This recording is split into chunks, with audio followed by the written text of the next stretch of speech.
here today with my good and longtime friend Marius Strom, who was a Vanagon customer of ours for many, many years. One of our first Subaru conversions.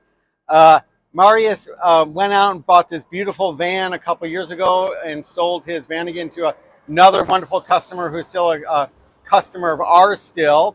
And Marius is in today for service on a Storyteller van, one of our very first customers in this new, what we call Class B service space. And I thought it'd be really fun to sit down with Marius and talk about his experiences and the service that we did, and just how he uses his van. So, Marius, why don't you tell us in your words your journey from with Peace Vans and then from Vanagon to Sprinter Storyteller? Yeah, so it's great to be here.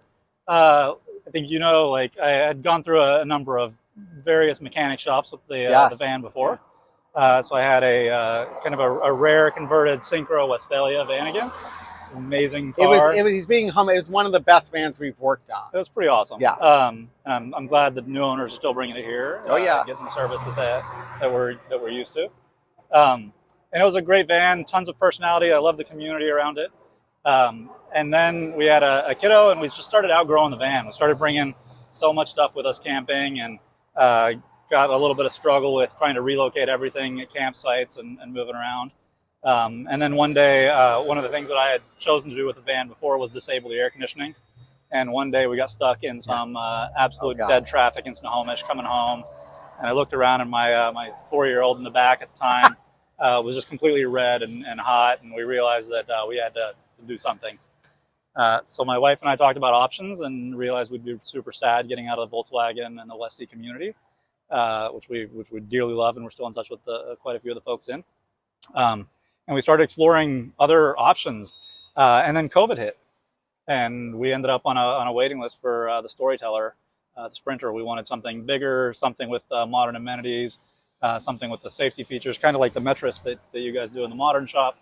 And so Marius is one of the most discerning and thoughtful customers we've ever had. And I'm really curious, like, I love Storyteller, and I've known the team there for years, a lot of respect for what they do, but like, what drew you to Storyteller? So I think don't think I've ever had somebody describe me as discerning before. Really? But I could see it. The couple things that dragged me to Storyteller was, when we ordered it, the name of the game was really either three things. You were getting a completely custom one-off build with a 2-year wait time and then a 1-year planning and build time, which we didn't want to wait for.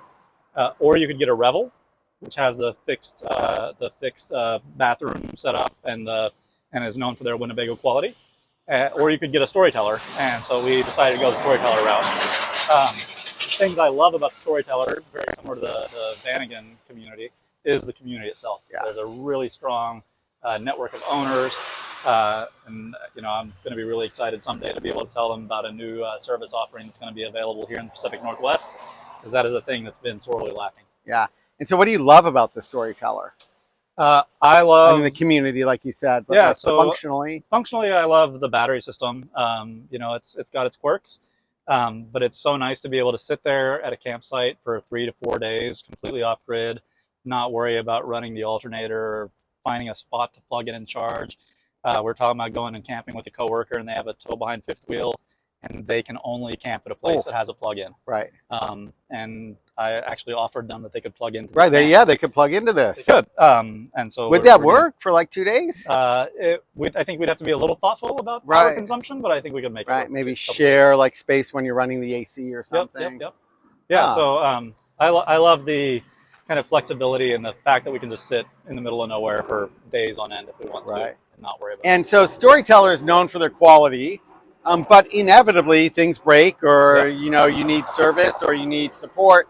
What were you doing prior to Peace Vans, where this is just happening in real time, Peace Vans doing this, but what did you do for service, and what were your experiences? So my experiences were mixed. So I'd give Storyteller a ring and say, hey, I have this problem. They would either suggest a direct warranty route for myself, or if it was a subcontractor theirs that like the Volta battery system, for example, I'd have to get in touch with them to do warranty work. Some things I could do on my own, like they had an issue early on with some of the seals on the vent fan, and I was able to do that myself. But some things they were a little more leery of having me DIY, and so I had to go find an authorized RV service center because they allegedly have better, electricians than myself with an electrical engineering degree. So I had some good debates with Storyteller and Volta. In some cases, they eventually let me do my own work. In some cases, they required me to go elsewhere to do that work. Um, and it worked out. But it's really challenging to get on people's schedules and also get on their schedules at a time that's convenient for me. Driving to Fife or driving up to Arlington is just not as easy as getting over to Seattle. Yeah. And then did the service experience lack a certain je ne sais quoi that you would like to have? There was a lot of quoi in the service experience. Yeah. That's French for those that it's aren't French, following. Yeah. It's fragile. Yeah, the service experience, is go sit in the lobby of a shop selling RVs in one of my experiences. They didn't really cater to people that are there for service. The fact that I think I came down and expected same day turnaround was not their norm. In another case up in Arlington, your colleagues up there had great experience. They have a nice waiting area where they sit down with people for hours on end, customizing one-off vehicles, and that wasn't bad. But it was just a matter of getting up to Arlington for a 7:30 a.m. service appointment, and I'm not a morning person. Made it a little challenging. Right. Part of that's self-imposed. Like I wanted in and out service.